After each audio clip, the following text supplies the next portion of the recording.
दोस्तों नमस्कार, मैं हूं विनीता यादव और आप देख रहे हैं न्यूज नशा आदत हर खबर की। खबर यहां पर दिल्ली के चुनाव को लेकर है कि दिल्ली का चुनाव जिस तरह से दिख रहा था, क्या उसी चाल में चल रहा है या फिर चालें बदल गई हैं या कुछ ऐसी नई चालें खेल दी गई हैं कि चुनाव का गणित बिगड़ गया है। ये समझना बड़ा जरूरी है। यूं तो अब चुनाव प्रचार थम चुका है और इसमें किसके आंकड़े कितने रहेंगे और ज्यादा ऐसी कुछ खास बातें की नहीं जा सकती हैं, लेकिन क्या वाकई में दिल्ली का चुनाव जिस तर्ज पर शुरू हुआ था उसी पर चल रहा है? क्या मुद्दे भारी पड़ने वाले हैं? क्या होगा, क्या नहीं होगा? कौन से नेता कितनी सुर्खियां बटोरने वाले हैं? ये सब चीजों से ज्यादा जरूरी है कि कौन सत्ता में सीधे सीधे आने वाला है। हमारे साथ चर्चा के लिए डॉक्टर रामेश्वर दयाल जी और हमारे साथ चर्चा के लिए मुकेश कौशिक जी जुड़ रहे हैं। इस वक्त जो है ये तमाम तस्वीर बदलने वाली है। क्या कुछ पिछले 48-72 घंटों में ऐसा हुआ है जो बदल रहा है? ये समझना बहुत जरूरी है। आप दोनों का बहुत बहुत स्वागत है न्यूज नशा पर इस खास मुद्दे पर चर्चा करने के लिए। रामेश्वर जी, दिल्ली से आप बहुत ज्यादा हमेशा से जुड़े रहे हैं, दिल्ली की राजनीति पर आप बहुत कड़ी नजर रखते रहे हैं और कई साल कई दशक इस पर बीत गए हैं। दिल्ली की राजनीति इस वक्त बहुत इंटरेस्टिंग है और चुनाव की लड़ाई किन के बीच में है और किस तरह से आगे चलने वाली है, समझना बड़ा जरूरी है। आपके हिसाब से मैं सीधा पूछूंगी, किसकी सरकार आपको लगता है बनते हुए दिख रही है? जाहिर है कि अब चुनाव प्रचार थम चुका है और ये जो खास 48 घंटे हैं बीच में बड़े अहम है। देखिए कि जो आपने पूछा ना किसकी सरकार बनने वाली है, ये सवाल बहुत ही टेढ़ा है और इस पे हम जैसे सीनियर पत्रकारों को जवाब देने से बचना चाहिए। लेकिन पहली बात जो मैं आपको बताने जा रहा हूँ वो ये है कि 2013 में आम आदमी पार्टी आई थी और अब 2025 है। 12 साल का दौर निकल चुका है, पानी बहुत बह चुका है। पहली बार आम आदमी पार्टी के लिए परेशानी का सबब है ये चुनाव, वरना इससे पहले आम आदमी पार्टी आराम से चुनाव जीत रही थी और अपनी सरकार बना रही थी।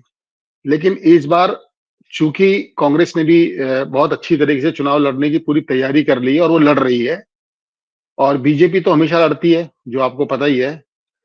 तो ये जो ट्रायंगल चुनाव हुआ, ये त्रिकोणीय चुनाव हुआ है, इसमें अभी कुछ कहा नहीं जा सकता कि ऊंट किस करवट बैठेगा। लेकिन ये पक्का कंफर्म है कि आम आदमी पार्टी के लिए इतना आसान नहीं होने वाला ये चुनाव। मुश्किल नजर आ रही है और पिछले लग रहा है कि कुछ 48-72 घंटे में कहानी में और कई टर्न्स आ गए हैं। ऐसा अचानक क्यों होने लगा है? क्या ये दिल्ली में भी लागू हो सकती है चीज कि आखिरी दिनों में चुनाव पलटने लगता है? आखिरी दिन में दिल्ली के अंदर चुनाव पलट सकता है, क्योंकि दिल्ली के मतदाता जो है ना खूब ज्यादा सेंसिटिव है और ज्यादा पढ़े लिखे हैं। तो वो आखिरी वक्त तक वो गुम रहते हैं और वो बताते नहीं है। दिल्ली के मतदाताओं की ये विशेषता है। लेकिन लेकिन वो तो पलटने नहीं देंगे ना, जनसंख्या जिनकी ज्यादा है और जिनको मुफ्त की चीजें मिल रही हैं। नहीं, हमें देखना ये होगा ना कि कितने परसेंट लोगों को जो सुविधा आम आदमी पार्टी सरकार दे रही है उसे वो वहन कर पा रहे हैं या नहीं कर पा रहे। तो अब अगर आप फ्रीबीज की बात करते हैं तो हम उसके ऊपर बात कर लेते हैं। तीन चीजें इन्होंने जो दिल्ली के लोगों को लाभ पहुंचाया है वो आप जानते ही हैं। 200 यूनिट तक बिजली फ्री है, बिजली फ्री नहीं है, 200 यूनिट तक फ्री है। ये जो वादे करते हैं ना कि बिजली फ्री दिल्ली वालों को, इस बात में हमें अलर्ट रहना चाहिए। 200 यूनिट तक बिजली फ्री है और 20,000 लीटर पानी पूरे महीने का फ्री है और महिलाओं को फ्री बस की सुविधा है। ये तीन चीजें हो गई, ये फ्री बीज है। लेकिन दिल्ली के अंदर जो बुनियादी सुविधाओं की अगर हम बात करें, तो अब आपने बोला कि हम दिल्ली के लोग हैं और दिल्ली पे हमारी बहुत पैनी नजर है और हम हर अच्छाई बुराई और विकास को बहुत बारीकी से देख रहे हैं। दिल्ली के अंदर पिछले 5 सालों में, 10 सालों में मैं पूरे दावे से कह सकता हूं कि विकास के मामले में और काम के मामले में ये सरकार सवालों के घेरे में है। खुद केजरीवाल जी ये मान चुके हैं कि वो 3 काम अपने कार्यकाल में नहीं करवा पाए, जो काम सबसे महत्वपूर्ण है। उन्होंने कहा कि मैं सड़कों का निर्माण बहुत अच्छा नहीं कर पाया, यमुना की सफाई को लेके भी उन्होंने हाथ खड़े कर दिए जी। और तीसरा 24 घंटे साफ पानी पीने का, उसमें उन्होंने बोला कि मैं ये 3 काम नहीं करवा पाया और मैं जीतने के बाद ये काम करवाऊंगा। तो विनीता जी आप ये देखिए कि ये 3 बातें मुख्यमंत्री जी ने बोली हैं, कि पूर्व मुख्यमंत्री जी ने बोली है कि मैं ये नहीं करवा पाया, तो आप ये देखिए ना, ये तीनों जो वादे हैं ये तो 2013 से हैं। ठीक है, जी फ्री बीज ठीक। एक स्पेशल तबके को, विशेष तबके को मिल रहा, पूरी दिल्ली को नहीं मिल रहा। लेकिन ये जो तीन बातें हैं जो वो बिल्कुल भी नहीं करवा पाए, उन्होंने खुद बोला कि ये मैं नहीं करवा पाया, मेरे पास बजट है और मैं करवा दूंगा जीतने के बाद। लेकिन आप तो 2013 से जीत रहे हैं, 15 में जीते, 20 में सरकार आई, आपके पास बजट था, तो ये काम क्यों नहीं करवा पाए? तो फ्री बीज के अलावा ये जो बुनियादी सुविधाओं वाली बात है ना, वो भी एक बहुत बड़ा मुद्दा है। जी मुकेश जी, एक बड़ी इंटरेस्टिंग बात है, क्योंकि जैसे अभी रामेश्वर जी ने कहा है कि वो ये चीजें नहीं करवा पाए, तो दो बड़ी इंटरेस्टिंग चीजें इसमें निकल के आ रही। नंबर वन, केजरीवाल जी ने खुद ये कह दिया है कि भाई 55 सीटें तो हमारी आ रही हैं, बाकी आप जोर लगाएंगे तो और आ जाएंगे। तो 70 से 55 पे तो वो वैसे ही आ गए हैं। ये वो पार्टी है जो कि पूरा सुपड़ा साफ करके दिल्ली में चलती थी। अब यहाँ पर ठीक है, एंटी इनकम्बेंसी की तो बात की जा रही है, लेकिन वहीं पर दूसरी तरफ एक तस्वीर ये भी निकल के आ रही है कि जो मैंने कहा कि पिछले कुछ दिनों में चीजें बदलते हुए दिखाई दी हैं, और जैसा रामेश्वर जी ने कहा कि ये वादे पूरे नहीं कर पाए। लोग चर्चा कर रहे हैं कि केजरीवाल जी की खुद की कुर्सी बड़ी मुश्किल में है, जबकि आतिशी बड़ी आसानी से निकल सकती हैं, ऐसी भी चर्चाएं होने लगी हैं। एक और इंटरेस्टिंग मैं बात बता दूं, जो बहुत सुखद संयोग है आपके इस प्रोग्राम का, कि मैं और रामेश्वर आईआईएमसी के एक ही बैच से निकले हुए पत्रकार हैं, और आज पहली बार हम दोनों एक प्रोग्राम में साथ साथ बैठे हैं। Very nice. तो आप दोनों के वरिष्ठ होने का पूरा संयोग जो आज है दिल्ली के चुनाव पर, लोगों को इसका फायदा होगा। बिल्कुल फायदा होगा या क्या होगा वो तो बात अलग है, लेकिन मैं, जैसे कि रामेश्वर कह रहे हैं, मैं भी आखिरी आदमी होऊंगा जो सीटें प्रेडिक्ट कर ले, क्योंकि बहुत लोग हरियाणा में सीटें प्रेडिक्ट करके देख चुके हैं, बहुत लोग महाराष्ट्र में सीटें प्रेडिक्ट करके देख चुके हैं। आज राहुल गांधी जिस ढंग से बता रहे थे कि पूरे हिमाचल प्रदेश में जितने वोट हैं उतने महाराष्ट्र में लोकसभा चुनाव के बाद बढ़ गए, और उन जगह पे बढ़ गए जहां पर बीजेपी हारी थी लोकसभा चुनाव में। और अंदेशा ये बता रहे थे कि जहां जहां वोट बढ़ते हैं लोकसभा चुनाव के बाद, वहां वहां भाजपा अपना जीत हासिल कर लेती है। ये आरोप केजरीवाल ने भी लगाए जब दिल्ली की मतदाता सूची तैयार हुई कि कहाँ कहाँ वोट कैसे कैसे बढ़ गए, किन किन एमपीज के बढ़ गए। मैं इस पर नहीं जा रहा हूँ, लेकिन इतना जरूर है जो रामेश्वर ने भी इशारा किया कि 2013 का जो विक्ट्री थी आम आदमी पार्टी की, वो 2025 में कुछ डिफरेंट है। और मैं इसको और थोड़ा डिफरेंट इस अंदाज में बताता हूँ कि 2013 में केजरीवाल की जीत ये थी कि मैं भ्रष्टाचार को मिटाऊंगा। 2025 में एकदम उलट है कि मैं भ्रष्टाचारी नहीं हूं, ये दाग मैं दिल्ली से मिटवाऊंगा। तो आप इस पूरे उलट बासी को देखिए कि जो व्यक्ति ये नारा लेके आया था कि मैं भ्रष्टाचार को हटाऊंगा, उस व्यक्ति को आज 2025 में ये कहना, इस मुद्दे पर चुनाव मैदान में है, अपनी अपनी कुर्सी छोड़कर आतिशी को देकर वो इस मैदान में है कि मैं दिल्ली की जनता से, दिल्ली के लोगों से पूछना चाहता हूं कि केजरीवाल भ्रष्ट है या नहीं है। यानी कि भ्रष्टाचार मिटाने के लिए चुनाव नहीं है, भ्रष्टाचार के अपने ऊपर लगे दाग मिटाने के लिए ये चुनाव है। एकदम उलट गया। बी, भारतीय जनता पार्टी की एक बहुत बड़ी दुविधा रही कि हम लोग केजरीवाल के मुकाबले फ्रीबीज दें या नहीं, और आखिरकार उनको सकम करना पड़ा, क्योंकि पार्टी का ये दबाव था कि बॉस आप लोग फ्रीबीज नहीं देंगे, ये कह के हम लोगों को मरवा देते हैं। तो पार्टी ने कहा कि जो जो दिल्ली सरकार दे रही है वो हम देंगे, उससे थोड़ा सा और बढ़ा दिया उन्होंने, 2100 के बजाय 300 रुपए और महिलाओं के लिए बढ़ाए। तो एक कांग्रेस ने 2500 रुपए की घोषणा की है, इन्होंने 2500 बनाए हैं। दिल्ली में जो महिलाओं को बस सेवा फ्री राइड है उसको कोई वापस नहीं ले सकता। तो फ्री बीज के मामले में कंफ्यूजन है, लेकिन इतना जरूर है कि केजरीवाल ने उनको डिलीवर किया है। बीजेपी से वो उम्मीद उनको ये है कि हो सकता है कि दें ना दें, पर केजरीवाल वो दे चुके हैं। बी, भारतीय जनता पार्टी ये चुनाव जीते या हारे, लेकिन उसके लिए मुसीबत आने वाले कई राज्यों में बढ़ जाने वाली है कि अगर आप दिल्ली में वादा करते हो कि 2500 रुपए महिलाओं को देंगे, आप वादा करता कि यहाँ की महिलाओं को फ्री बस राइड देंगे, तो उन 20 राज्यों की महिलाओं ने क्या बिगाड़ा है जहां पर आपकी सरकारें हैं?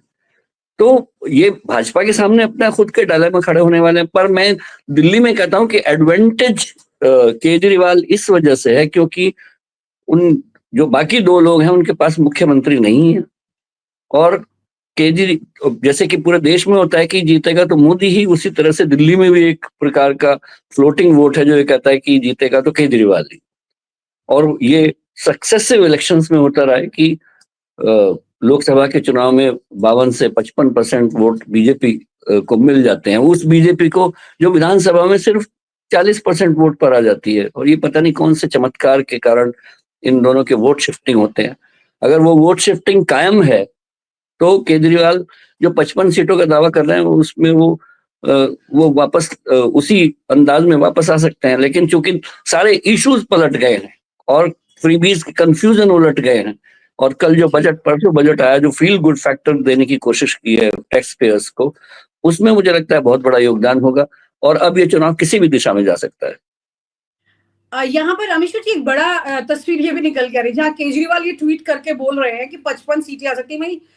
मनीष सिसोदिया ये वीडियो ट्वीट करके कह रहे हैं कि भाई आपने अगर मुझे नहीं चुना तो मेरा क्या है, मैं तो डिप्टी सीएम होके आ जाऊंगा केजरीवाल जी के साथ, आपका क्या होगा। इस तरह की बातें अब सामने निकल के आ रही हैं। ये क्या है, मतलब ये नेता क्या इतने साल से जो सत्ता में थे, कहीं पर अगर इनको बड़ी टक्कर एंटी इनकम्बेंसी के चलते ही सही अगर मिल रही है तो इनका क्या व्यवहार होना चाहिए, या इनकी हताशा अभी इतने वक्त से पहले दिखने लगी है कि भाई सिचुएशन जो है आउट ऑफ कंट्रोल जा रही है तो ये संभाल नहीं पा रहे हैं, आप इसे क्या कहेंगे? देखिए, आम आदमी पार्टी के नेता जो बयानबाजी कर रहे हैं ना, वो ना भूतो ना भविष्यति। पहले इन्होंने कभी ऐसी बयानबाजी नहीं की और राजनीतिक क्षेत्र में लोग भी ये मान के चल रहे हैं कि शायद कहीं ना कहीं गड़बड़ है पार्टी को, इसलिए पार्टी इस तरीके के बयान दे रही है। केजरीवाल जी बोल रहे हैं कि मैं 55 सीट ला रहा हूँ, लाइए आप 55 भी नहीं बोलिए, आप 70 भी बोलेंगे तो भी हम मानेंगे क्योंकि आप पूर्व मुख्यमंत्री हैं। लेकिन अभी जैसे मुकेश जी ने बोला ना कि ये पार्टी अपने किए वादों को पूरा करती है, लेकिन मैं छोटा सा एग्जाम्पल आपको बताता हूँ। पिछले साल बजट सेशन में जो मार्च में बजट सेशन हुआ था, उस सेशन में इन्होंने कहा था कि हम महिलाओं को 1000 रुपए महीना देंगे। तो बजट सेशन के अंदर मतलब आप पैसे की व्यवस्था करते हैं, बजट की व्यवस्था करते हैं, तो वो तो उन्होंने अभी तक दिए नहीं। उस 1000 रुपए को बढ़ा के इन्होंने 2200 रुपए कर दिया कि अब हम अगली बार देंगे। तो मुकेश जी, ये भी जनता सवाल कर रही है कि भाई क्या ये वाकई में दे पाएंगे? जब ये 1000 रुपए इन्होंने नहीं दिए तो ये 2200 रुपए कैसे देंगे? दूसरी वादों वाली बात है तो जो मैंने भी 3 वादे किए थे कि स्वच्छ पानी और सड़कें और और यमुना नदी, ये भी जो 3 वादे महत्वपूर्ण वादे हैं। देखिए, सड़क जो है ना, वो झोपड़ी वाला भी इस्तेमाल करता है और वसंत कुंज और पंचशील का बंदा भी इस्तेमाल करता है। दिल्ली में सड़कों की जो हालत है वो इतनी बुरी है कि मैंने कभी नहीं देखी। मेरे जो दोस्त हैं, मतलब मुकेश जी भी मानेंगे, आप भी बोलेंगे कि सड़कों की जो हालत है वो पहले कभी ऐसी नहीं रही, और खुद मुख्यमंत्री जी मान रहे हैं। तो ये जो बयानबाजी जो कर रहे हैं वो अलग अलग तरीके की बयानबाजी, और उनकी जो बयानबाजी है वो मुझे समझ में नहीं आता कि वो क्यों कर रहे हैं। ये देखिए, ये पूरा चुनाव जो है ना मुद्दा विहीन है। कोई भी सरकार जब चुनाव लड़ती है तो वो अपने वादों के ऊपर बात करती है, वो बताती है कि हमने क्या काम किए। आप पिछले 15 दिन का पूरा देख लीजिए, केजरीवाल जी ने अपने विकास कार्यों को लेकर कुछ बात की हो गंभीरता से, तो मुझे बताइए क्या बातें की जा रही हैं।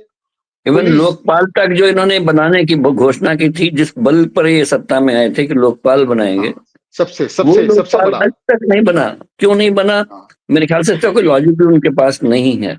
इस पिछले फ्री बीच लोकपाल नहीं बना ये बात, हाँ 5 साल पहले भी ये इशू बना था कि लोकपाल नहीं बना पाए, फिर भी ये लोग अपनी 67 में से 5 सीटें गंवा पाए थे और 62 सीट्स आ गई थी। तो लेकिन मुझे लगता है कि जो रामेश्वर ने पहली बार इशारा किया था कि कांग्रेस इस बार बहुत सीरियसली चुनाव लड़ रही है, और वो कितना डेंट कर पाती है ये इस पूरे चुनाव को प्रभावित करेगा। क्योंकि आपको लग रहा है सीरियसली चुनाव लड़ रही है तो वो डेंट करने मैं इसी बात को कहना चाहता हूँ कि कांग्रेस तो सीरियसली चुनाव लड़ रही है, लेकिन कांग्रेस को लोग कितना सीरियसली लेंगे इस पर डिपेंड करेगा। जैसे कि बिल्कुल साफ है कि मुस्लिम मतदाता को कांग्रेस सीरियसली चुनाव लड़ रही है तो वो डेंट करने के लिए लड़ रही है, बदला लेने के लिए कि मेरा अलायंस नहीं हुआ, या फिर वो कुछ पाने के लिए लड़ रही है? क्योंकि पाते हुए तो कुछ खास दिख नहीं रहा है नहीं, कांग्रेस के कांग्रेस को ये लग गया है कि आम आदमी पार्टी को इस तरह से खुला छोड़ना, दिल्ली में खुला छोड़ना, उसके लिए दूसरे राज्यों की पॉलिटिकल सिचुएशन के लिए उसके लिए अनटेनेबल हो रहा है। क्योंकि अच्छा। अगर आप यहाँ पर उसको खुला मैदान देंगे और यही पार्टी आपको हरियाणा में, महाराष्ट्र में, गुजरात में, राजस्थान में, मध्य प्रदेश में नुकसान पहुंचाने निकलेगी और बीजेपी उसको मदद भी करेगी, तो क्यों ना इसको अपने ही गढ़ में पूरी टक्कर दी जाए। ये कांग्रेस का गेम प्लान है। बहुत इंडिया गठबंधन के तमाम जितने भी इश्यूज थे और बड़े नेता, चाहे अखिलेश हो, ममता हो या फिर उद्धव ठाकरे हो शिवसेना के, उनके दबाव के बावजूद कांग्रेस ने सारे दबावों को वार्ड ऑफ करके अपने आप को मैदान में उतारा है। पर मैं कह रहा हूं कि यहाँ कांग्रेस भले ही सीरियस हो, दिल्ली का मतदाता कांग्रेस को कितना सीरियसली ले रहा है इस पर डिपेंड करेगा, क्योंकि मुस्लिम मतदाताओं का रुझान कांग्रेस के पक्ष में बिल्कुल है, लेकिन वो वोट उसी प्रत्याशी को करेगा जो जीतने की हालत में होगा भारतीय जनता पार्टी के सामने, या लेकिन SC, ST। बाकी जातीय समीकरण की क्या बात कहेंगे आप? दलितों की क्या बात कहेंगे? ओबीसी की कैसे कहेंगे? वो मैं वही कह रहा हूँ कि वो भी अपने वोट को इसी हिसाब से तय करेंगे कि उनका प्रत्याशी वो किस प्रत्याशी को जिताना चाहते हैं।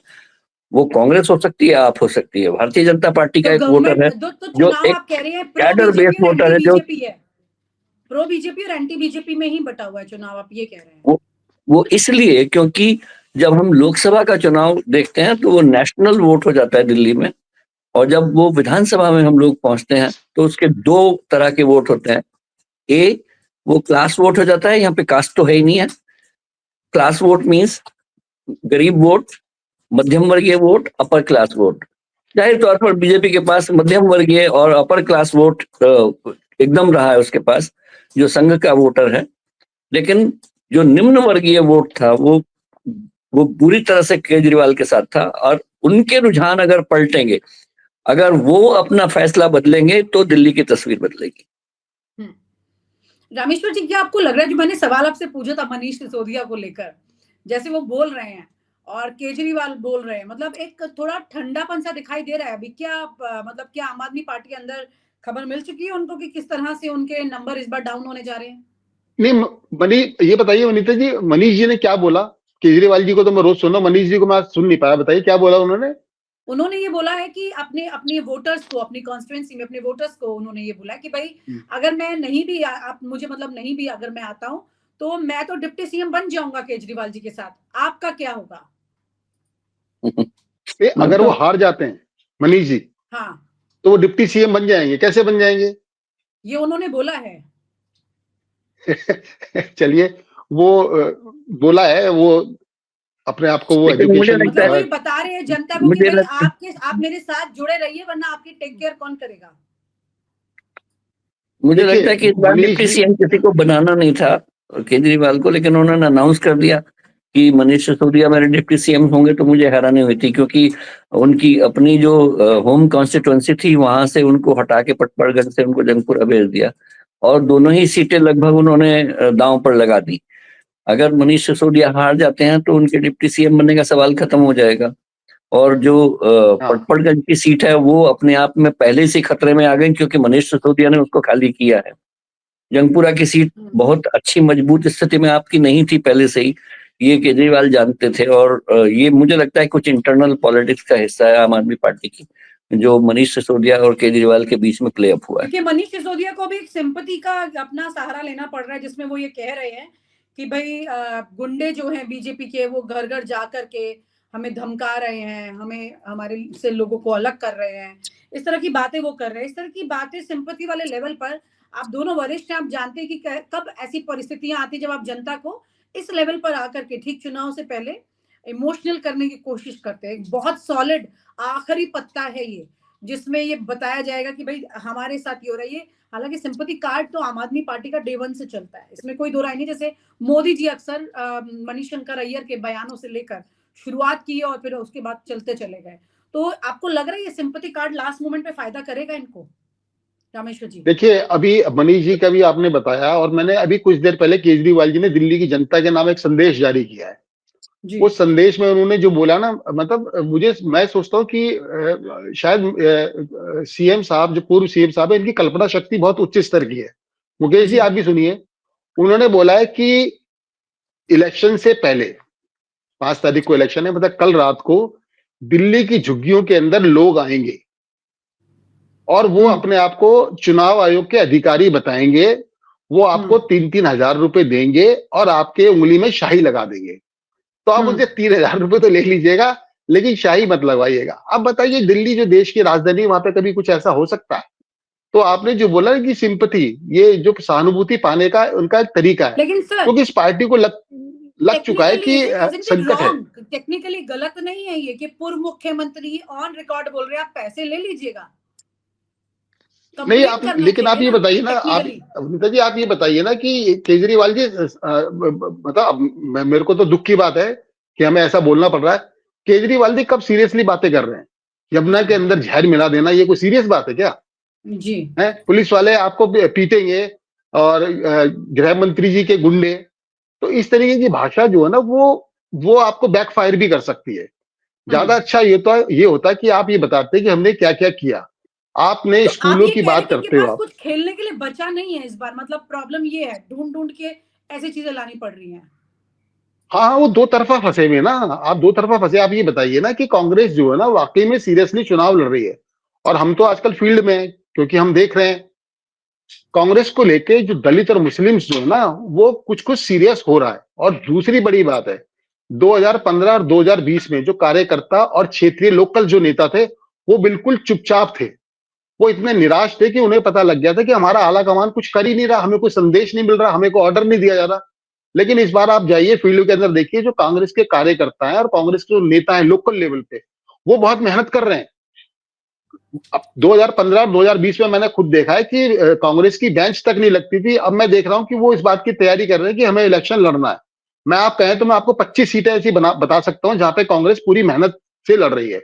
शुरुआती अच्छा। दौर में वहां पे जो नेता लोग लड़ रहे थे, वो बड़े परेशान थे कि आला कमान को क्या, आला कमान के पूरा आला कमान बीमार हो गया, राहुल गांधी जी बीमार हो गए थे। तो ऐसा लग रहा था कि अगर पूरा आला कमान बीमार तो नहीं हो गया। लेकिन राहुल गांधी जी ने, प्रियंका जी ने और बाकी टीम ने जिस तरीके से पलटवार किया है ना, तो वो कांग्रेस के लिए वो बहुत जानदार बनने जा रहा है। और दूसरी सर एक बात आप और ये भी है कह रहे थोड़ी हैं सी। 21 सीटों पर कड़ी टक्कर का मतलब कड़ी वोट कटेंगी? नहीं, मैं ये हर कोई बंदा बोल रहा है कि वोट कटेगी। मैं मान के चलता हूं कि कांग्रेस दिल्ली के अंदर सम्मान की लड़ाई लड़ रही है। वो देश की एक मिलेगा? राष्ट्रीय पार्टी है।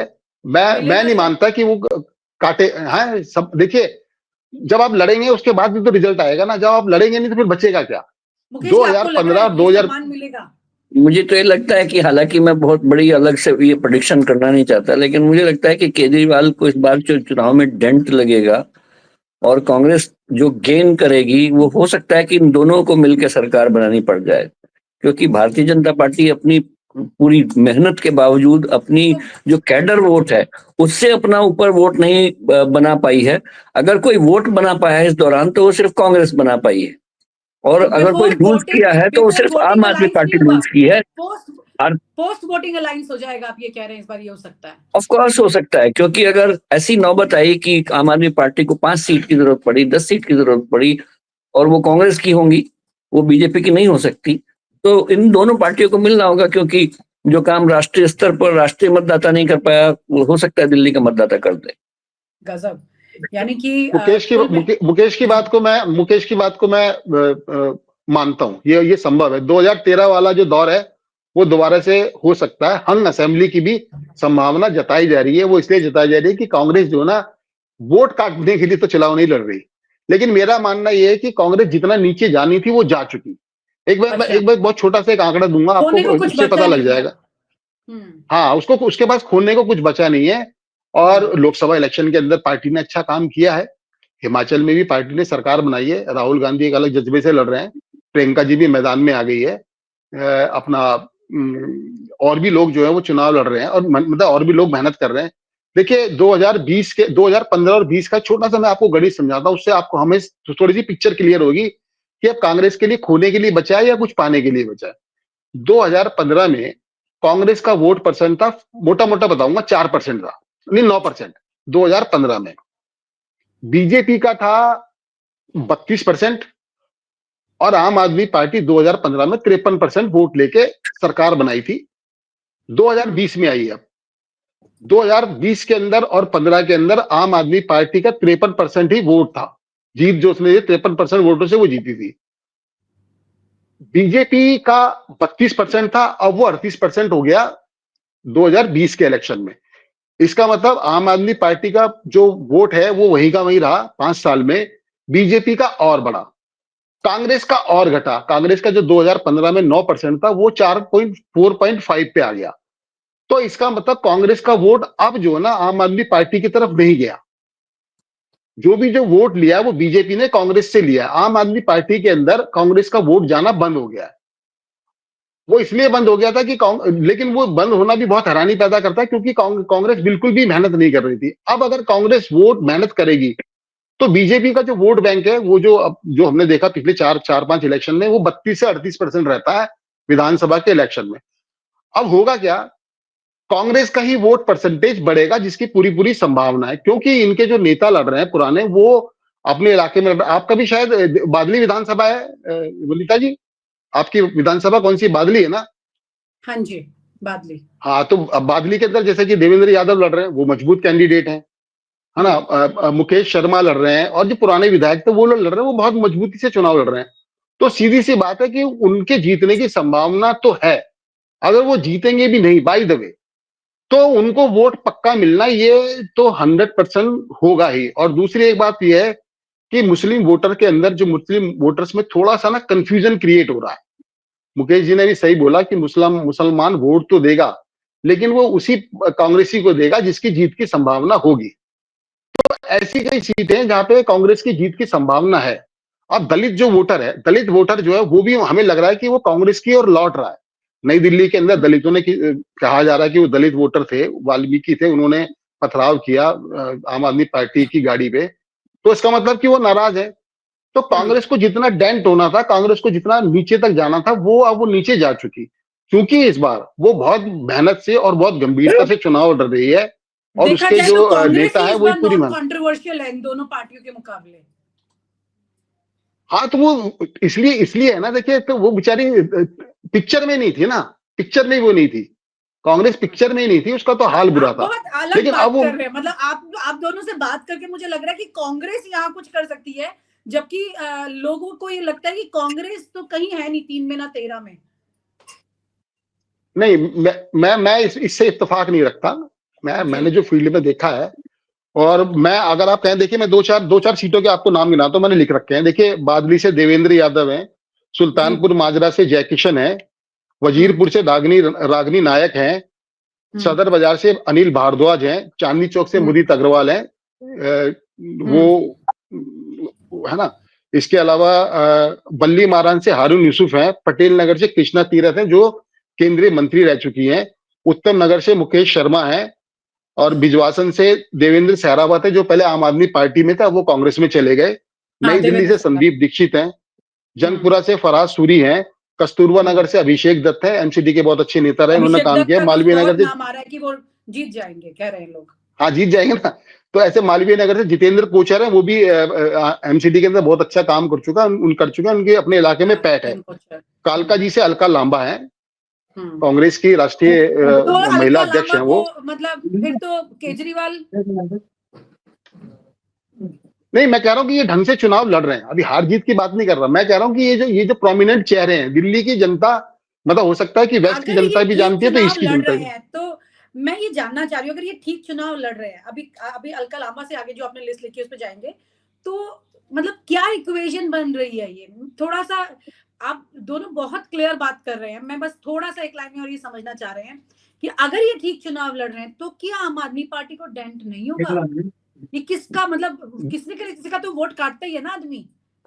नहीं, वन लाइनर है, वन लाइनर स्टोरी यही है कि आम आदमी पार्टी को तो परेशानी होगी। आम आदमी पार्टी तो जिंदा ही जो है वो कांग्रेस के वोटों पे रही है। आम आदमी पार्टी को जितना भी, आम आदमी पार्टी का कोई वोट कैडर थोड़ी रहा है, युवा रहे थे देश भर के, और दिल्ली के थे युवा, उसके अलावा कौन थे? सारे कांग्रेस के वोट ही तो गए हैं आम आदमी पार्टी में। तो अब आम आदमी पार्टी को तो संकट है, इसलिए कि कांग्रेस अच्छा चुनाव लड़ रही है। मैं आपको बता रहा हूं कि बीजेपी के वोट परसेंट सिर्फ 2% बढ़ जाए, वो 38 से 40% हो जाएगी।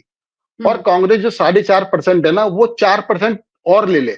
8% अगर 8% अगर कांग्रेस वोट ले लेगी तो दिल्ली का पूरा समीकरण बदल जाएगा। सिर्फ मैं 6% वोटों की बात कर रहा हूं, सब कुछ बदल जाएगा।